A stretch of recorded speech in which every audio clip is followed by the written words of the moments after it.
যে 3 কোটি টাকা পেয়েছেন গোয়ামটমের জন্য আর 25 কোটি পেয়েছেন রাস্তার জন্য। বলছে আপনি জানেন যে 3 মাসে আমি 28 কোটি টাকা পেয়েছি। মানে স্পিকার, এই যে 28 কোটি টাকা পেয়েছেন, এই কথা বলছেন, এই টাকা কি আমি পেয়েছি? আপনি মানে স্পিকার আপনি কি পেয়েছেন? মানে সংসদ নেতা প্রধানমন্ত্রী তিনি কি পেয়েছেন?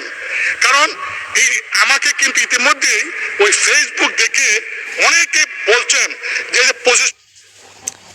যারা যারা আপনারা দেখছেন, আসলে এটা একটা জ্ঞানযুক্ত কথা।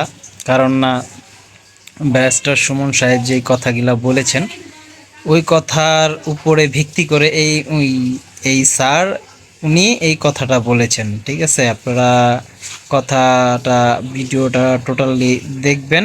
এই এটিএন বাংলা নিউজেই আছে, তাছাড়া ব্যারিস্টার সুমন সাহেবের ফেসবুক ভিডিওতে এটা দেওয়া আছে, দেখে নেবেন উনি কি বলছেন। ওই কথার উপরে ভিত্তি করে উনি আজকে মাননীয় সদস্য মন্ত্রণালয়ে আজকে উনি কথাগুলা তুলে ধরলেন। আমরা শুনি কথাগুলা। কোটি টাকা পাইছেন, এই টাকা কই? তিনি বলছেন যে 25 কোটি টাকা তিনি পেয়েছেন, আমরা তো পাই নাই।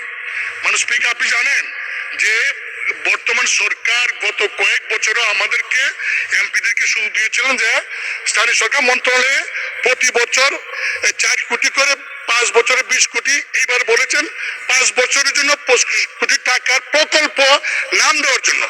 মানে স্পিকার, আমি ক্লিয়ার বলতে চাই যে আগামী 5 বছরে আমরা কয়টা প্রকল্প করব নাম দিছি আমরা, টাকার সঙ্গে তো আমার কোনো সম্পর্ক নাই। এই আমরা নাম দিই, এলজিডি তারা সার্ভে করে, তারা টেন্ডার করে, তারপরে তারা কাজ করে, বাস্তবায়ন করে।